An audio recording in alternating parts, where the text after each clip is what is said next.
Souvent, en rencontrant des entreprises chargeurs ou transporteurs, on nous pose des questions sur la solution TK Blue.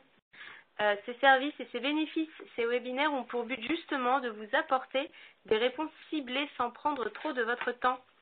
Avec nous aujourd'hui, 4 intervenants. Christophe Infray, directeur marketing et développement international. Philippe Payen, conseiller stratégique. Gabriel Duplantier, responsable du pôle méthodologie. Et moi-même, Marcia Asunsao, responsable communication. Bonjour Marcia et merci d'organiser ces rencontres. Je m'appelle Christophe Infray, je suis donc responsable du développement de TK Blue. Tout d'abord, un mot pour ceux qui nous découvrent aujourd'hui. L'agence TK Blue est la première et la seule agence de notation de l'efficacité économique et environnementale des transports. TK Blue vous aide, transporteur ou chargeur, à mettre en place les secrets des professionnels du transport. En fait, avec du bon matériel, une bonne organisation et de bons conducteurs, on obtient une bonne performance environnementale du transport, une bonne qualité de livraison et une bonne performance économique. C'est pourquoi déjà plus de 50 entreprises chargeurs font aujourd'hui confiance à TK Blue. Des entreprises de tous les secteurs, la distribution, l'agroalimentaire, comme vous le voyez sur cette slide, ou même une entreprise du ciment. Les services de TK Blue, qui sont le sujet de nos webinaires, sont déclinés en deux familles. Les services aux chargeurs, dits services de notation, et les services aux transporteurs, dits services de labellisation.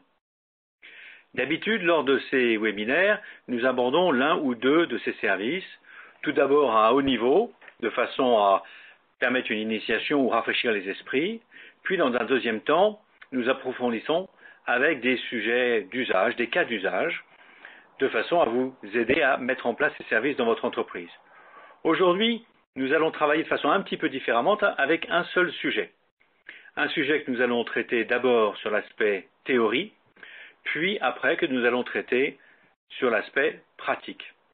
Pour aujourd'hui et à la demande de certains d'entre vous, et pour suivre l'actualité, nous allons traiter de l'information CO2 et des évolutions récentes de la réglementation.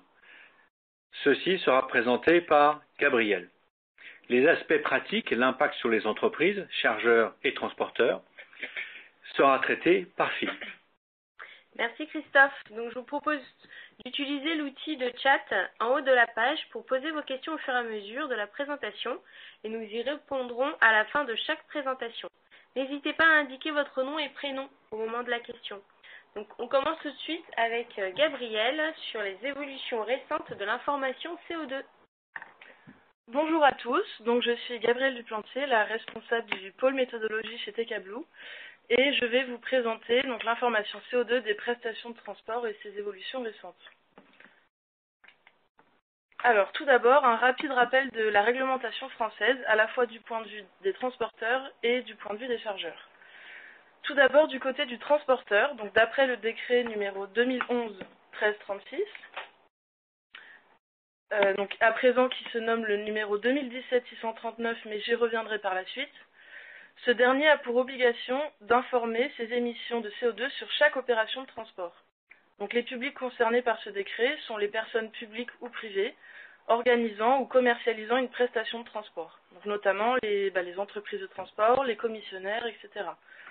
Par exemple, lorsque vous prenez un billet de train, vous serez informé lors de la finalisation de la commande de la quantité de CO2 qui sera émise lors de votre voyage.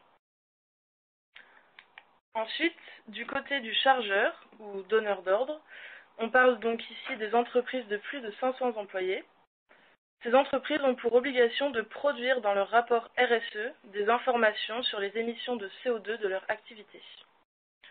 Pour finir, il est important de noter que pour l'instant, il n'y a aucune obligation d'information en ce qui concerne la pollution de l'air. Cependant, il y a de plus en plus de normes constructeurs, donc notamment les normes Euro qui imposent des limitations d'émissions de polluants. On retrouve également de plus en plus d'interdictions d'accès liées à la pollution de l'air. Donc je peux citer notamment notre belle capitale qui est la ville de Paris, avec entre autres la circulation alternée. Je vais à présent revenir sur donc, ce fameux décret numéro 2011-1336 que je vous ai présenté précédemment. dans lequel il est question de 4 niveaux d'information CO2. Le niveau 1, qui représente le niveau le plus bas et qui constitue en fait des moyennes nationales par moyen de transport. Prenons l'exemple d'un 40 tonnes gazole routier transportant des marchandises diverses en régional. Son indice CO2 de niveau 1 est de 83 grammes CO2 par tonne kilomètre. Ce qui signifie que cette valeur est la même pour n'importe quelle 40 tonnes de marchandises diverses. Donc on peut dire que le niveau est assez vague et ne rend aucunement compte de vos efforts. Arrive ensuite le niveau 2. Donc à partir de ce niveau 2, on rentre dans les données propres aux transporteurs. Cependant, ce niveau 2 concerne l'ensemble de la flotte, c'est-à-dire par exemple des VUL, des 44 tonnes, et peut-être même la voiture particulière du patron, qui sait. Donc ce niveau reste assez approximatif également. C'est au niveau 3 que ça devient intéressant. En effet, il s'agit des valeurs moyennes calculées par le prestataire.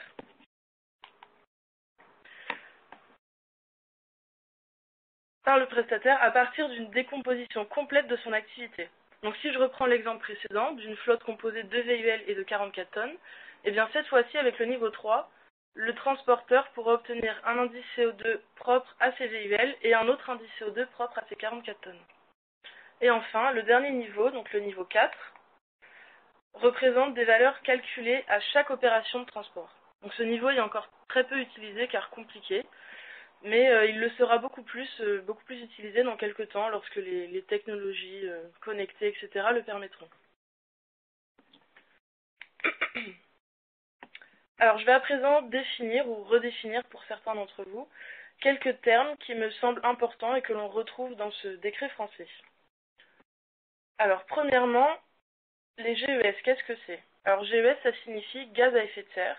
Donc c'est un constituant gazeux de l'atmosphère qui est naturel ou anthropogène, c'est-à-dire d'origine humaine. On parle pour le transport du dioxyde de carbone. Donc pour celui-ci, il représente environ 96% des gaz à effet de serre émis par le transport. On parle également du méthane, de l'oxyde nitreux, des hydrofluorocarbones, des hydrocarbures perfluorés et de l'hexafluorure de soufre. Alors que font ces gaz à effet de serre? Qu'est-ce que l'effet de serre au final? En fait, lorsque le rayonnement solaire arrive sur notre planète, il y en a 30%. 30% est directement réfléchi vers l'espace par les nuages, les diverses couches de l'atmosphère et la surface de la Terre. Ensuite, 20% sont absorbés par l'atmosphère.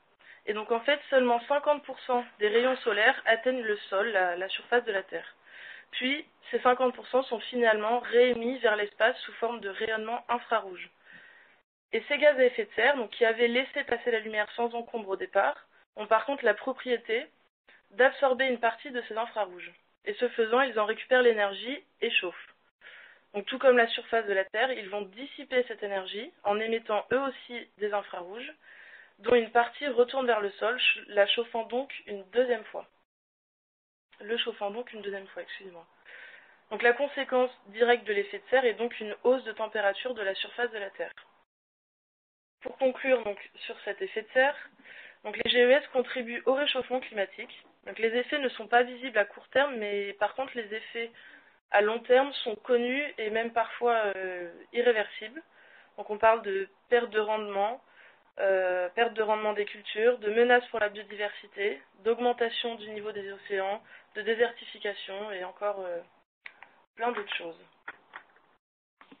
Ensuite, un autre terme que l'on retrouve dans ce décret français est l'équivalent dioxyde de carbone, donc qui s'écrit CO2e. Alors qu'est-ce que c'est? L'équivalent dioxyde de carbone d'un gaz à effet de serre donné est calculé à l'aide de la masse de ce GES multiplié par son potentiel de réchauffement de la planète. Qu'est-ce que ça signifie? Prenons l'exemple du méthane. Son potentiel de réchauffement de la planète est égal à 25. Et en fait, ça signifie qu'une tonne de méthane une tonne de méthane émis vers l'atmosphère équivaut à 25 tonnes de CO2. Donc d'ailleurs, le méthane, c'est également l'agriculture qui en émet beaucoup. Ce n'est plus un secret pour personne, l'émission de méthane par les ruminants joue un rôle majeur. Ensuite, prenons l'exemple de l'oxyde nitreux. Donc celui-ci, il est 298 fois plus impactant que le CO2. Donc ça, celui-là est assez énorme. Enfin, je souhaite terminer sur ces définitions par les différentes phases abordées par le décret. Donc on retrouve tout d'abord la phase WTT, donc qui signifie Well to Tank, qui signifie en français du puits au réservoir, c'est-à-dire que c'est la phase de production et de distribution de l'énergie. Ensuite vient la phase TTW qui signifie Tank to Wheel, en français du réservoir à la roue. On parle ici, donc c'est ce qu'on appelle plus communément la phase d'utilisation, c'est-à-dire la phase de roulage. Et l'addition de ces deux phases donne la phase WTW qui signifie Well to Wheel, donc du puits à la roue. Donc c'est-à-dire qu'il prend tout en compte de la production et distribution d'énergie jusqu'à la phase d'utilisation justement de cette énergie de roulage. Alors voilà pour ces quelques rappels de définition. À présent, nous allons voir quelles ont été les évolutions dans la réglementation. Du côté des transporteurs, à compter du 1er juin, l'obligation d'affichage des émissions CO2 dans les transports s'étend à l'ensemble des gaz à effet de serre. Donc c'est désormais pour cela qu'on utilise l'unité de l'équivalent CO2, donc présentée juste précédemment. Ensuite, les entreprises de transport de plus de 50 salariés pourront en outre utiliser la méthode de calcul de niveau 1 jusqu'au 1er juillet 2019. Alors au-delà de cette date, il sera obligatoire d'effectuer au minimum du niveau 2. Donc faites attention car ça arrive vite et il va falloir s'y préparer. Et enfin, donc bien entendu, certaines mises à jour ont été effectuées quant au calcul des facteurs d'émission qui sont indiqués dans ce décret. Donc notamment, je peux vous donner l'exemple des facteurs du GNV qui ont été révisés après que TK Blue leur ait fait part d'une erreur dans le précédent décret, le numéro 2011-1336. Et pour finir, donc du côté des chargeurs, dorénavant, les informations sur les émissions entraînées par les transports amont-aval sont à rendre compte obligatoirement dans les rapports de gestion. Et donc TK Blue est là, bien entendu, pour vous y aider. Alors, pour finir, donc je souhaiterais conclure sur tout ça par deux exemples, deux illustrations. Alors pour le premier, je vous propose de nous concentrer un peu plus sur le cas de l'électricité. Donc comme vous le savez tous, l'électricité n'émet pas de CO2, ni même aucun gaz à effet de serre ou polluant, mais en phase d'utilisation. Mais n'oublions pas qu'en phase amont, il y en a, il faut en compter.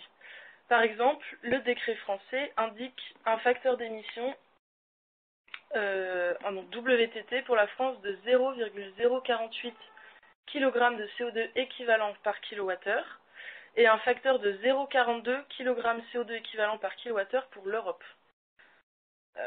Alors vous allez me demander d'où provient cette différence de facteur d'émission, pourquoi celui de l'Europe il est près de 9 fois plus élevé que celui de la France.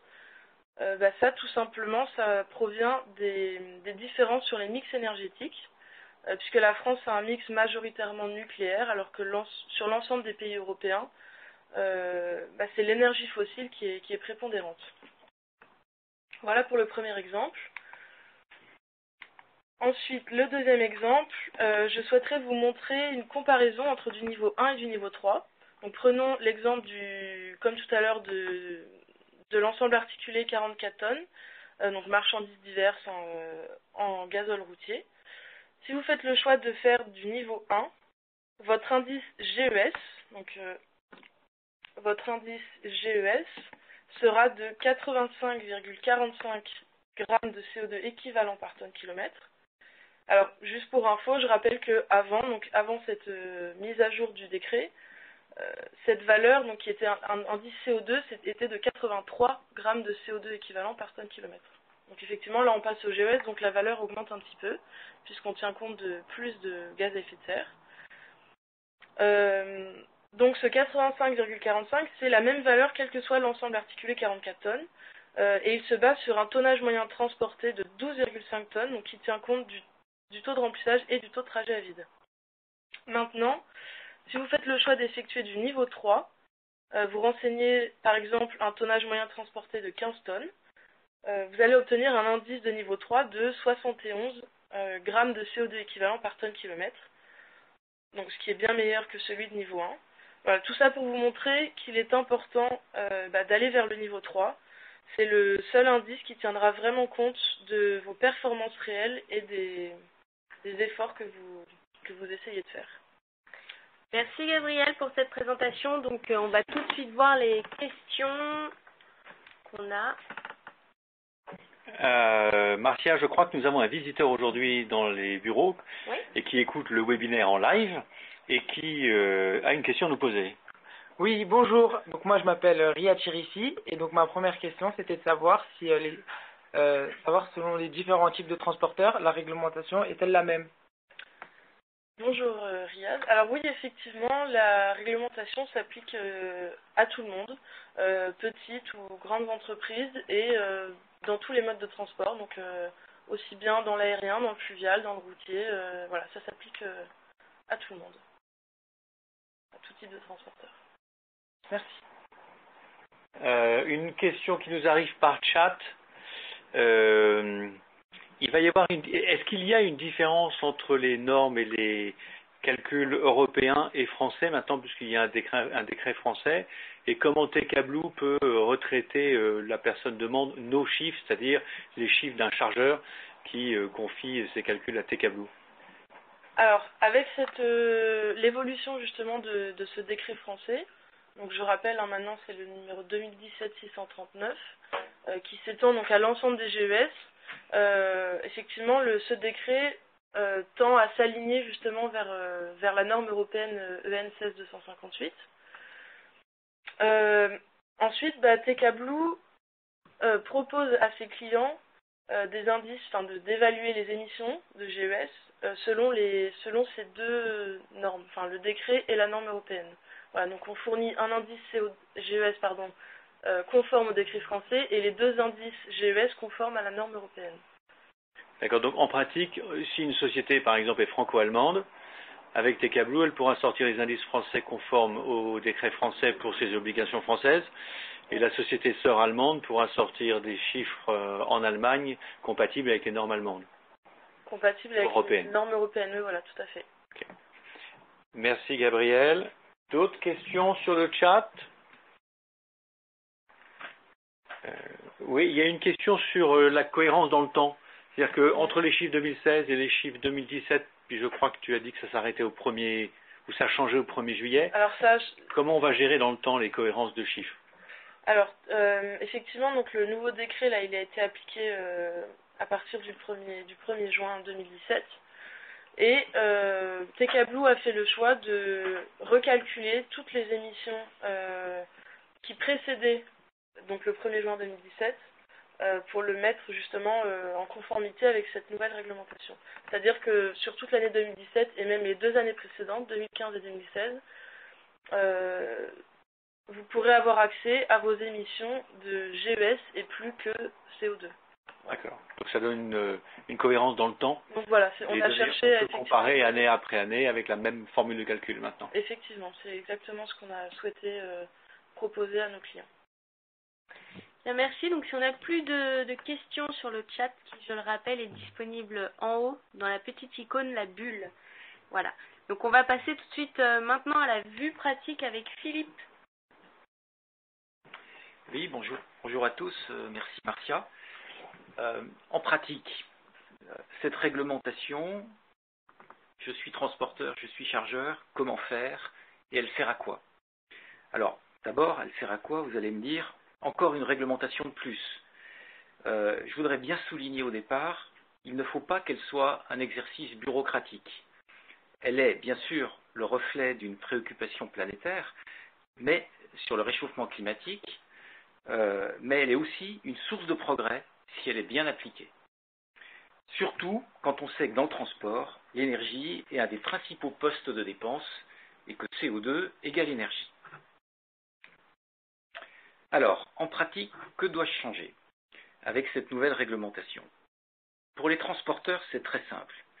Il faut mettre à jour ses sources et ses calculs pour passer au GES et surtout être sûr d'utiliser les facteurs d'émission et les données conformes à la nouvelle base carbone et à la méthodologie officielle et aux dernières mises à jour. Bien sûr, si vous utilisez TKBlue, tout est fait depuis le depuis le 1er juin, comme l'a précisé Gabriel. Après, il faut se préparer aux évolutions ou aux demandes spécifiques de vos clients. D'où l'importance de se préparer à fournir du niveau 3, obligatoire dans moins de 2 ans, et de plus en plus réclamé par les chargeurs qui cherchent à faire des analyses précises de leur plan de transport. Alors, TKBlue vous facilite ce travail quand vous faites votre déclaration sur notre plateforme. En plus, nous avons un call center très compétent pour vous accompagner en cas de question. Pour les chargeurs, en premier, il faut bien s'assurer de recevoir une information CO2, GES, une information GES conforme et le vérifier. Un tiers comme TKBlue, certifié conforme par le bureau Veritas, donne sur ce point-là une assurance. Vous pouvez aussi, vous chargeurs, demander du niveau 3 dès maintenant. Cela permet, comme je viens de vous le dire, de faire des calculs fiables, permettant des analyses fines d'une année sur l'autre, ou des benchmarks par ligne de métier, par pays, par établissement. Enfin, dernier point, je reviens sur l'exigence de la réglementation qui vous oblige à apporter ces rapports sur vos émissions dans le transport dans vos rapports de gestion. Vos commissaires aux comptes vont être très exigeants car ils vont devoir s'engager sur ce que vous leur présentez. Ils vont regarder vos données sources et vos calculs avant d'accepter de vous donner une approbation sans réserve. Bien sûr, c'est plus facile pour les commissaires aux comptes si la collecte d'informations et le calcul sont faits par un tiers indépendant, reconnu, certifié conforme à la réglementation comme nous.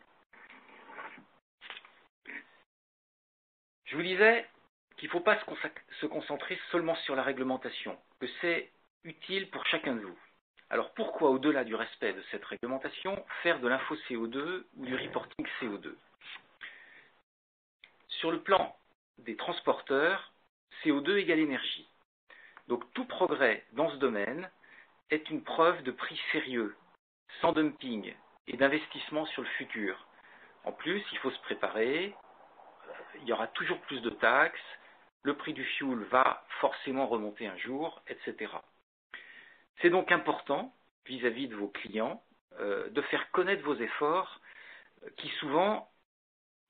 faire connaître vos efforts à vos clients qui souvent exigent toujours plus d'infos dans leurs appels d'offres.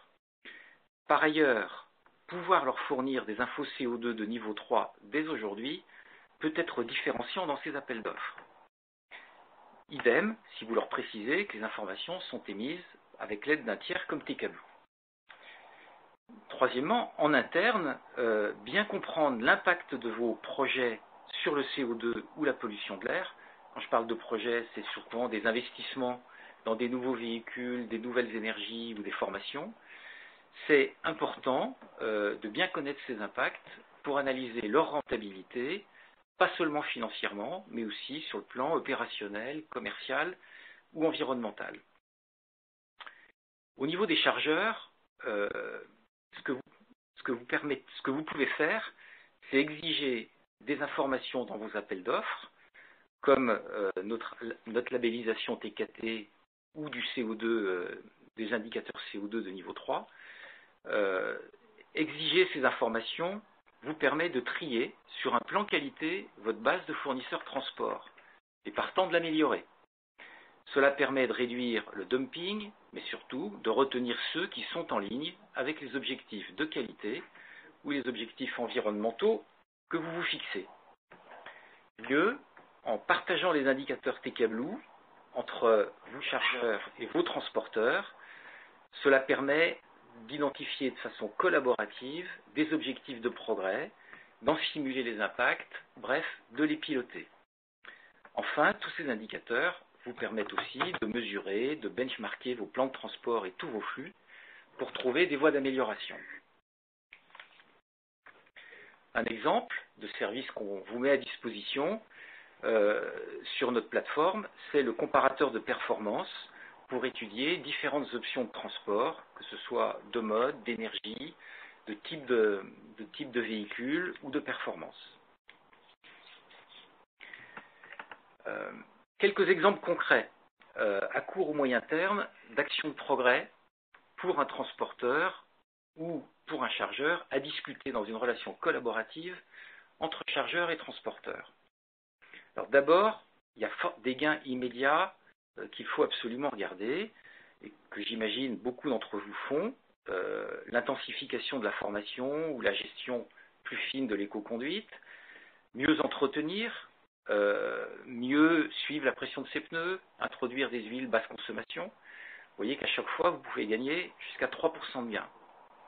Mais surtout, il faut revenir aux bases du métier. Mieux transporter, c'est certainement une évidence, mais ça peut amener des gains très lourds, de 10 jusqu'à 50%. Optimiser les tournées, réduire les trajets à vide, améliorer le taux de chargement, c'est très facile de gagner ces premiers 10%. Enfin, à long terme, il y a des investissements lourds à planifier, en intégrant la dimension environnementale pour mieux en maîtriser la rentabilité. Bien sûr, des nouveaux véhicules, surtout réfléchir aux nouvelles énergies qui sont disponibles. Par exemple, si vous passez au biogaz, vous pouvez réduire de 75 à 80% vos émissions de GES. Donc en conclusion, on a pu voir l'importance de rester à jour, de se préparer à émettre et à utiliser une information CO2 de niveau 3. Pour cela, on a vu l'importance de s'appuyer sur un tiers de confiance spécialisé en transport de marchandises et en RSE, comme TK Blue. Aussi, on a vu que, indépendamment de la réglementation, il faut se préparer à des exigences de plus en plus croissantes de la part de toutes vos parties prenantes et qui sont en général pas au sens réglementaire. Par exemple, des interdictions d'accès dans les centres-villes pour les gros véhicules, pour les véhicules les plus polluants, la pression des consommateurs autour de vos supermarchés ou de vos points de contact pour des livraisons propres, pour avoir peu de bruit. Et enfin, vous aurez tous des exigences de transparence sur tous ces sujets de société en provenance de vos actionnaires, de vos investisseurs, de vos clients et de vos salariés. Cela m'oblige à ajouter un point, parce que nous avons beaucoup parlé de CO2, mais les enjeux sociétaux du transport vont largement au-delà. Deux exemples pour illustrer les nuisances au-delà du transport. Nuisances environnementales et sociales qui ne vont pas toujours de soi. En camion urbain, l'exemple de gauche, ici avec un camion 26 tonnes Euro 5, donc déjà assez propre, vous pouvez voir que les nuisances sont d'abord de la congestion en orange. Et pour un camion propre comme celui-là, le bruit en rouge, la pollution de l'air en gris ou l'impact du CO2 en bleu sont à peu près équivalents. Si vous faites le même travail en interurbain pour un camion Euro 5 de 40 tonnes, marchandises diverses, le CO2, bien entendu, c'est de l'énergie, pèse un tiers. Mais la congestion pèse aussi pour 30% des nuisances provoquées par ce camion. La pollution de l'air pour un camion propre comme celui-là, de l'ordre de 11%. Si on passe à l'Euro 6, ces 11 descendent à 2%.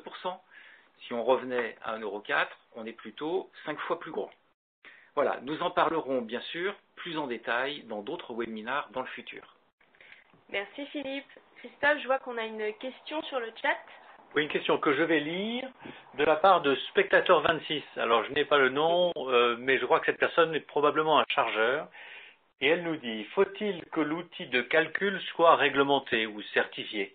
Entre parenthèses, c'est-à-dire qu'un outil ou un calcul créé à partir d'un TMS ne sera pas valable aux yeux de la loi.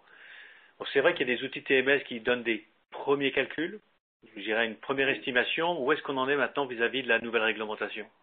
Alors la nouvelle réglementation prévoit la certification de toutes les méthodes de calcul.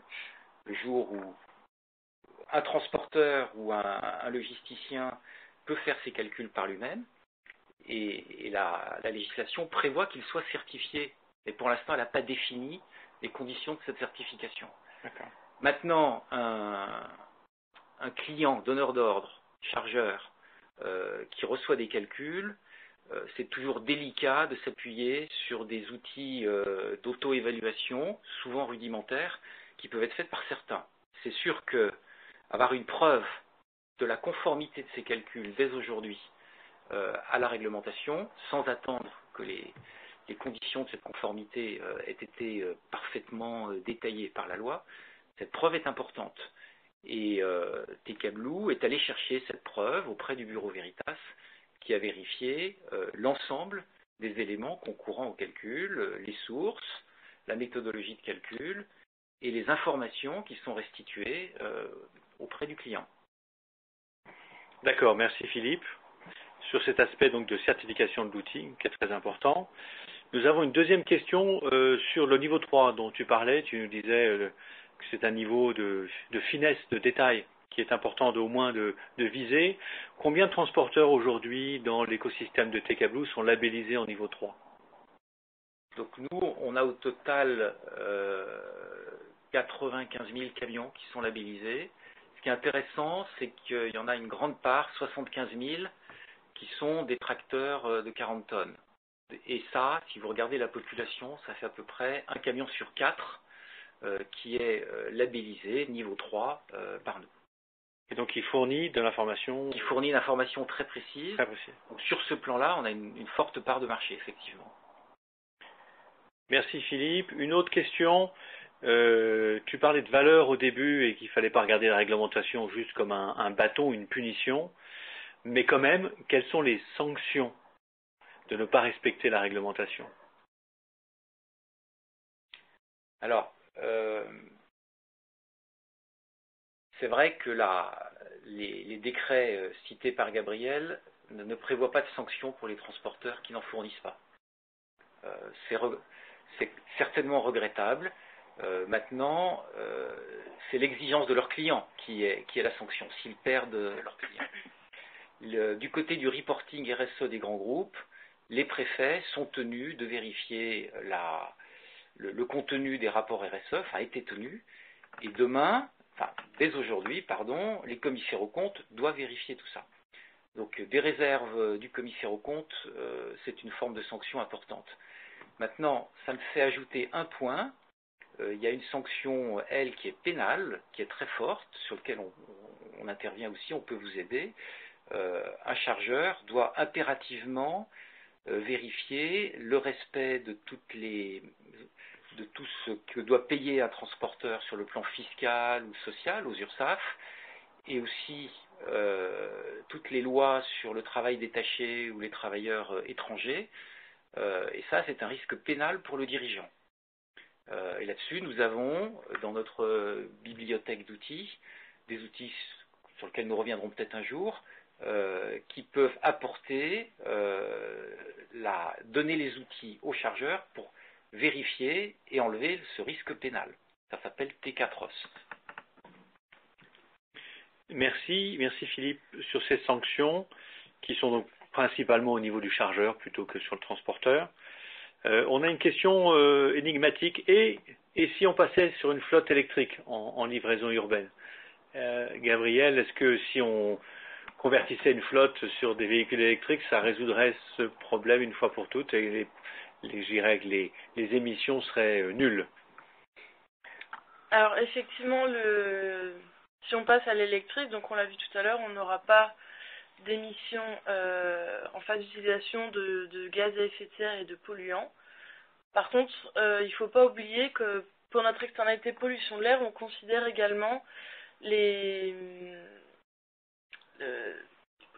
polluants hors combustion, donc qui proviennent des pneus, tout ce qui est des pneus et des freins, pardon, excusez-moi. Et donc cette partie-là, que ce soit un véhicule électrique ou un véhicule diesel ou GNV, on aura la même quantité de ces polluants hors combustion. Et quand on compare du GNV ou même maintenant les diesels, les dernières normes Euro, elles produisent déjà très peu de polluants qui viennent de la combustion. Et après, on va quand même retrouver la congestion, le bruit, même si l'électrique c'est un petit peu moins effectivement que le diesel. Donc en fait, l'électrique, c'est pas la panacée. Il faut continuer à suivre son impact environnemental, même avec une flotte électrique. Exactement. Merci Gabriel. Je vois pas d'autres questions sur le chat. Bon, ben merci à Philippe et à Gabriel pour ces présentations. Moi, j'ai retenu 3 choses. D'abord, le suivi RSE est maintenant étendu aux gaz à effet de serre, pas simplement au CO2. Bon, ça demande un savoir-faire additionnel, ça demande d'avoir accès à des données techniques additionnelles sur d'autres gaz. J'ai vu tous les gaz, y compris ceux produits par les vaches, hein, et leurs coefficients contributifs à l'effet de serre. Donc ça devient de plus en plus large comme sujet à traiter. Comme la loi impose au commissaire aux comptes, c'est la deuxième chose que j'ai retenue, de vérifier les chiffres du rapport RSE. On ne peut pas se satisfaire dans une complexité accrue d'estimation, d'approximation ou je le dis gentiment, de fichiers Excel construits par des sympathiques stagiaires pendant un stage l'été. Ça devient sérieux et probablement que certains outils de TMS qui donnent aussi des approximations ne sont pas encore certifiés pour assurer la réponse à la réglementation. Donc, il faut y mettre les moyens de la fiabilité. Ce que j'ai aussi retenu, c'est le côté pratique, c'est-à-dire que de nombreux chargeurs et transporteurs confient à TKBlue des données de niveau 3, donc des données qui sont vraiment assez précises et qui permettent, c'est la chose positive, de mettre en valeur les efforts et les progrès obtenus et qui, dans l'outil de TKBlue, permettent aussi d'identifier des plans d'amélioration puisqu'on est à un niveau de détail qui permet de faire des suggestions via la plateforme TKBlue sur comment réduire l'impact environnemental. Merci donc à tous, merci aux auditeurs, merci à Auditeur 26 pour ces questions et les commentaires sur le métier et l'expérience.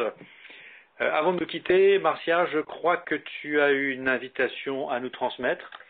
Oui, alors donc on vous donne rendez-vous le 3 octobre à 14 h pour le webinaire sur inclure l'indice TKT dans vos appels d'offres achats ou vos réponses. D'ici là, si vous avez des questions sur les points abordés aujourd'hui, vous pouvez donc nous contacter par téléphone ou par mail. Et donc on vous souhaite à tous une bonne fin de journée et merci. Merci à vous, au revoir.